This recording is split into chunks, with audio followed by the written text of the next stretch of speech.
The refinement was a retreat. Companies do not accidentally strip the one policy that made their customers feel respected. They do it on purpose, wait to see if anyone notices, and when everyone notices, they call the reversal a refinement.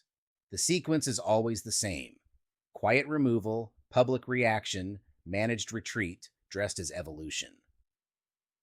Southwest had the best plus-size policy in the industry. That policy was not an accident. It was a decision. They kept it for years because it worked.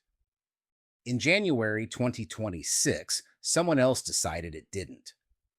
The new rule required passengers of size to purchase a second seat in advance.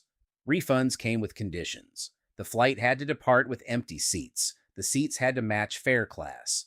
The request had to arrive within 90 days. The old policy asked gate agents to use judgment.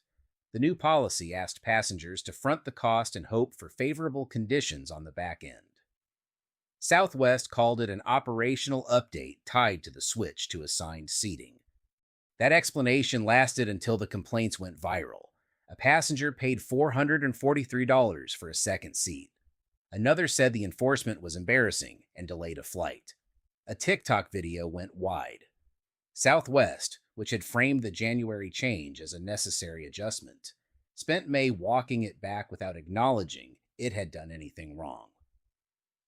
The statement they released described the reversal as working to create a more consistent and seamless experience. That is how a company accepts credit for returning the very thing they took away. Southwest did not discover a problem in late May. The problem existed in January. Gate agents enforced it inconsistently because the rule could not survive contact with actual passengers. People getting flagged for encroaching on seats that measured 15.5 inches wide. That inconsistency was not an implementation failure. It was the policy failing in real time, in public, for 4 months before the company admitted it. 4 months is not a testing period. It is the cost passengers paid while Southwest waited to see if the outrage would fade. The broader policy overhaul, assigned seating, baggage fees, the customer of size tightening, stripped every distinctive feature Southwest built its identity on. What remained was a slightly worse version of every other airline. The customer of size rule is the one that broke through because the humiliation happened at the gate, in front of everyone.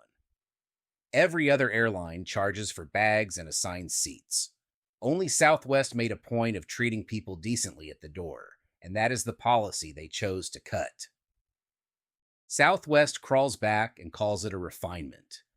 That word does a lot of work for them.